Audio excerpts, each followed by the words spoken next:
Hello and welcome. Today we are going to learn about nonverbal communication. Nonverbal communication. The communication without using words with the help of expressions, body language, sounds, signs and symbols is known as nonverbal communication. It includes charts, sounds, symbols, signals, colors, body movement and silence. If you look at this image, we can see out of 100%, the impact of words is just 7%, and voice, tone or modulation and pauses have 38% of impact, whereas body movements or facial expressions, arm movements have 55% of impact on communication. It is clearly shown that nonverbal communication plays a higher role than the other forms of communication in conveying your message. Let us see the types of nonverbal communication. Nonverbal communication is divided into two parts: nonverbal codes and body language or kinesics. Nonverbal codes include Proximix, Chronomix and artifacts, whereas body language or kinesics includes facial expressions, eye contact, vocalics, gestures, postures, dress and appearance, haptics and olfactics.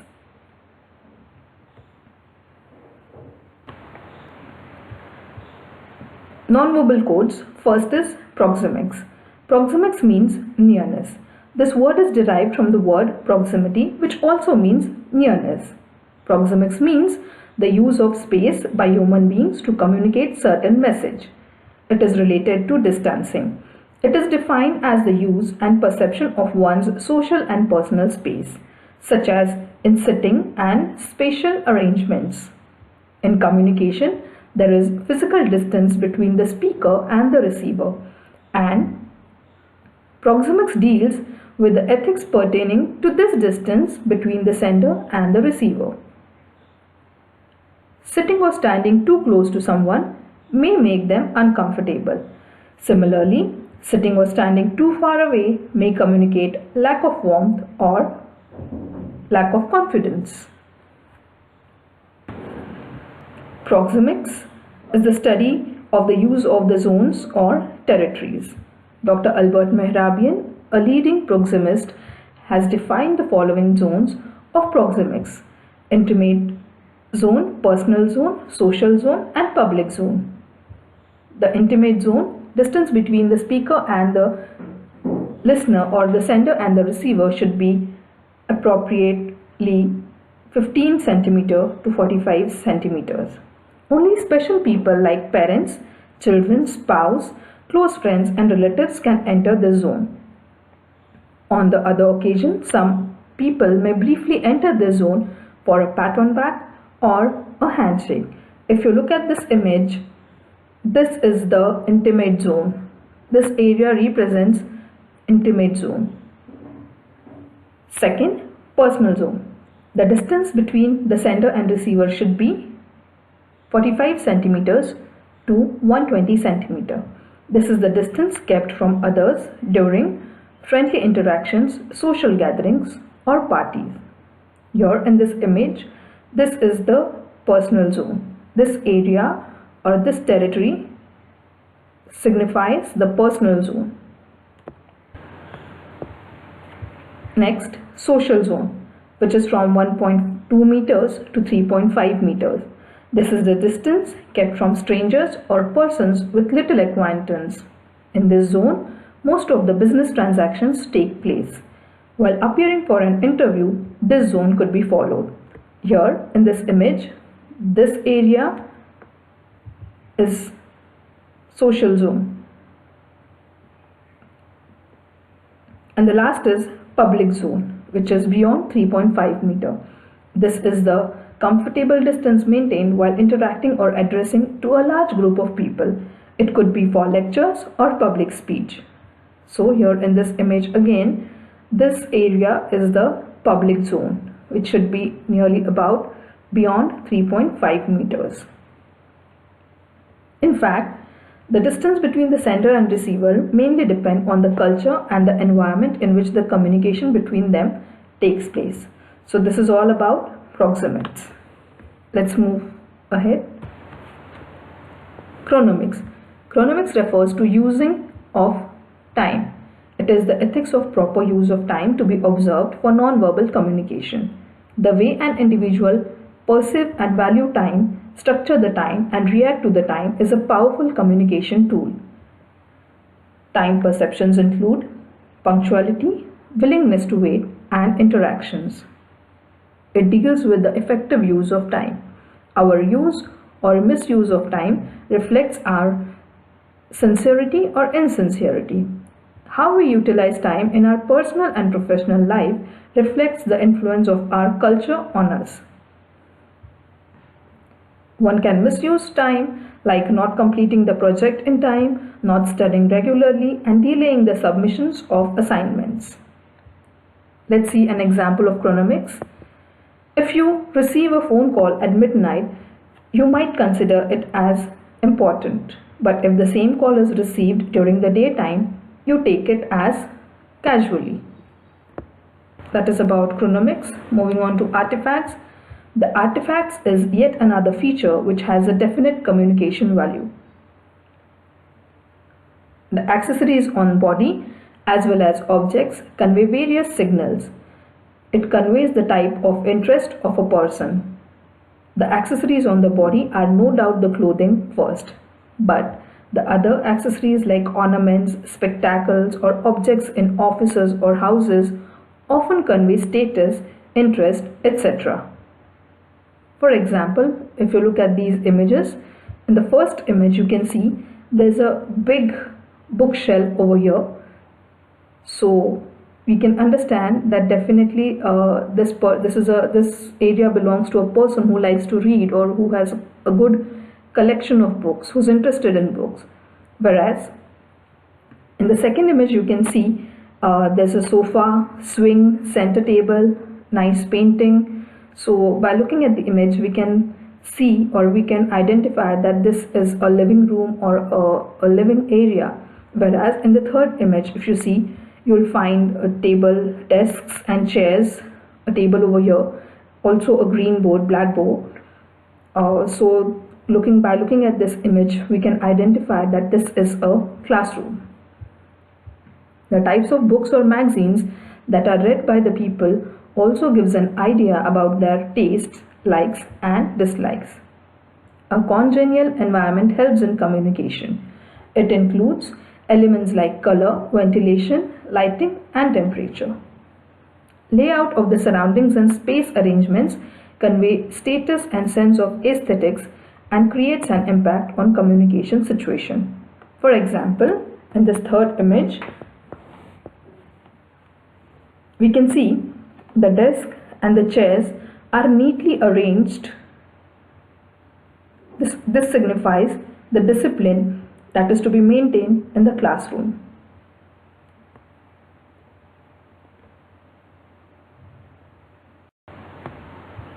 Moving on to body language. Body language is also known as kinesics. Kinesics is the study of physical movements of body.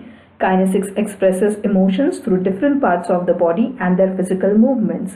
It includes facial expressions, eye contact, vocalics, gestures, postures, dress and appearance, haptics and olfactics. Through body language, people communicate meaning to others in interpersonal interactions. Let us see different body language. The different features of body language are: first, facial expressions. Facial expressions. Effectiveness of communication depends upon the proper coordination between facial and verbal expressions. Words may lie, but expressions don't. The face is called as the organ of emotions because it expresses a large range of emotions like pleasure, happiness, surprise, sorrow, worry, regret, anger, love, satisfaction, and nervousness are clearly communicated through facial expressions. For examples, eyes reveal happiness. Here we can see eyes reveal happiness, sadness, anger, or sorrow. Similarly, smile communicates friendliness. Look at these emojis. The smile communicates friendliness, agreement and appreciation, and a blank face indicates a neutral, expressionless, unresponsive face. So this is the importance of facial expression. Next is eye contact or oculesics. Eye contact reveals the wonderful world of meaning. Maintaining an eye contact with your speaker and listener is the most important part of non-verbal communication. Without eye contact, no communication takes place. A confident look at the audience wins half of the battle. Eyes are the windows to soul. Eye contact establishes a rapport between the sender and the receiver. If you avoid eye contact, you indicate the signs of fear, doubt, confusion, shyness, nervousness, etc. We express willingness to connect and communicate through eyes. Here in this image we can see this is how we can maintain eye contact with each other while communicating.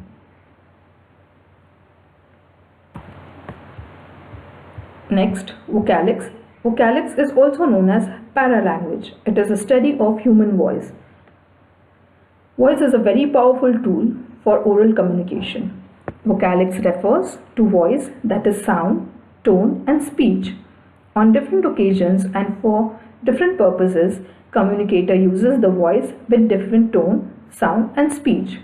Though we cannot change our voice, there are different tones of voice which can be worked on to create the impact on our listeners while we deliver a speech or participate in a debate or make a presentation.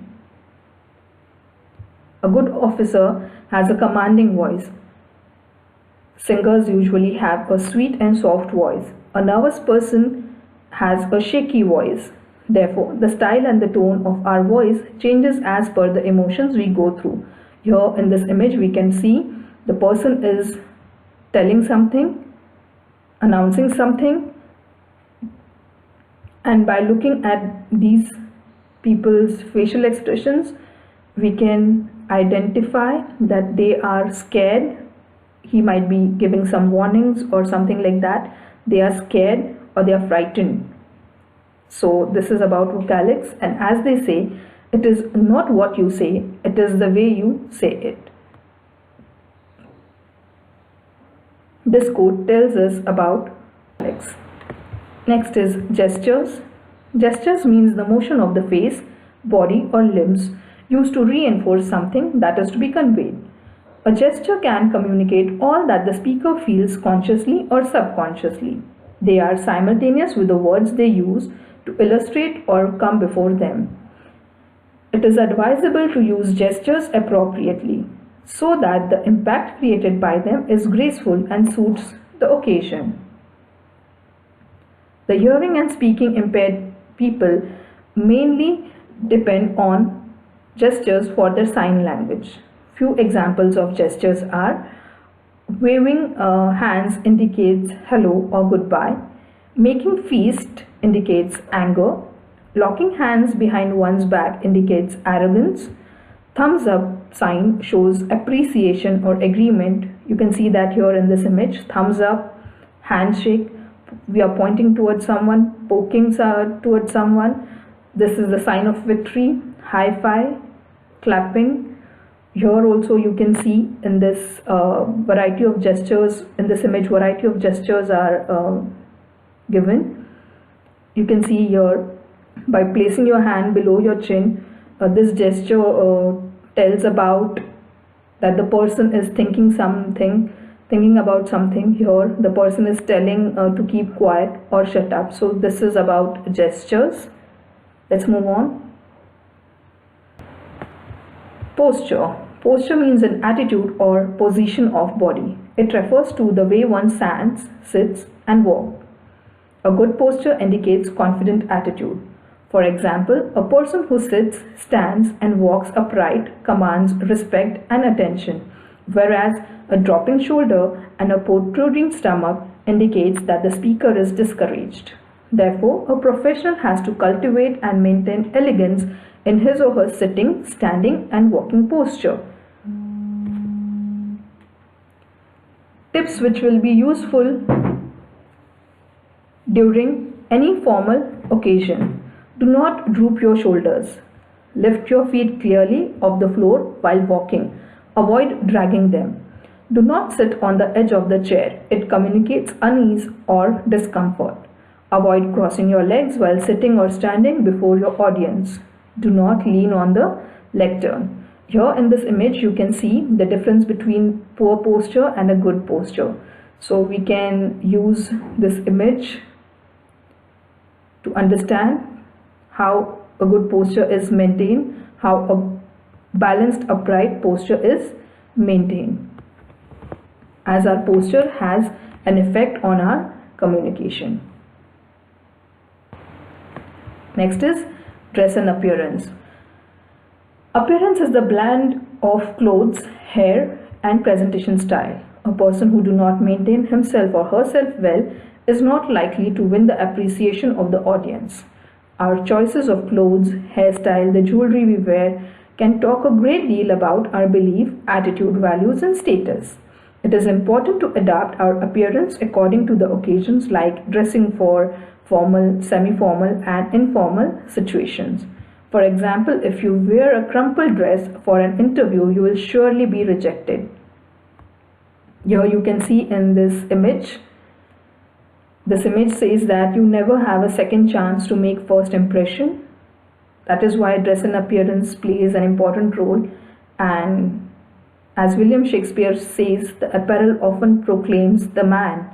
So this is the importance of dress and appearance, and the image given below here you can see, just by looking at their dresses and their clothing, you can identify their profession. See, for example, here you can see this person has got mask and gloves, so definitely he is a doctor or he is someone who's working in a hospital. Here again you can see this can also be taken as an example of an artifact. Here you can see a stethoscope hanging around the neck of a person. That means he is a doctor. The stethoscope is the artifact. Here again, by looking at this attire, you can identify that this person is a cop or an officer. Here again, by looking at these caps, you understand these people might be the chefs and so on. So our dress and appearance tells a lot about our interest and profession. Next is haptics. Haptics is the communication by touch. It conveys emotions like affection, concern, friendliness, anger, displeasure, hate, violence, happiness, and encouragement. Handshakes are commonly and easily accepted in professional situations. Other forms of haptics are hugging, like here and here, patting on the back. You can see that in this image. Holding hands, here, holding hands to express concern, exchange of blows in anger. For example, a tender touch of parents make us very secure and confident. You can see that tender touch here in this image. And a hard touch make irritated or annoyance. It can annoy us. A hard touch can irritate us or that can annoy us. So that is haptics. It is the language of touch. And the last one is olfactics. Olfactics involves communicative functions associated with the sense of smell, such as body odors or use of perfumes, etc. Olfaction has many purposes, such as detection of hazards or identifying the food just by smelling it. Here you can see in this image, smell can trigger the oldest of the memories. We can remember what we smell longer than what we see or hear. A smell can have a positive or negative effect on the oral message. Closer the people stand, more relevant the smell. Here you can see the flowers have pleasant smell. So by looking at the girl's expressions, you can see or identify that definitely the flower is smelling very nicely, beautiful smell. It is spreading. This is how olfactics play an important role. That is why think before you stink. That's all about olfactics. Let's see the importance of non-verbal and graphical communication. Firstly, it is used to repeat the verbal message or it enhances the verbal message. It also regulates interactions. Nonverbal communication may substitute the verbal message, especially if it is blocked by noise. It is significant in intercultural situations, and most importantly, even the illiterate people can understand nonverbal language because it is without use of words. So illiterate people, they cannot read or write, but still they can communicate by using nonverbal communication. Therefore, we can say that nonverbal communication creates more impact than verbal communication. Nonverbal cues are especially important in conveying feelings. It is vital and complex. In fact, verbal and nonverbal modes of expression makes a powerful communication, complementing, reinforcing and clarifying each other. So this is about the importance of nonverbal or graphical communication.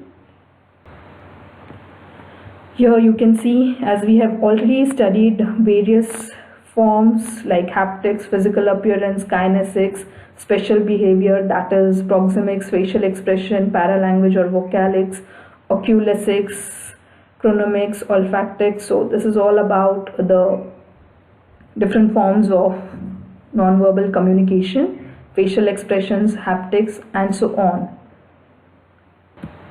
That is all for now. Thank you very much.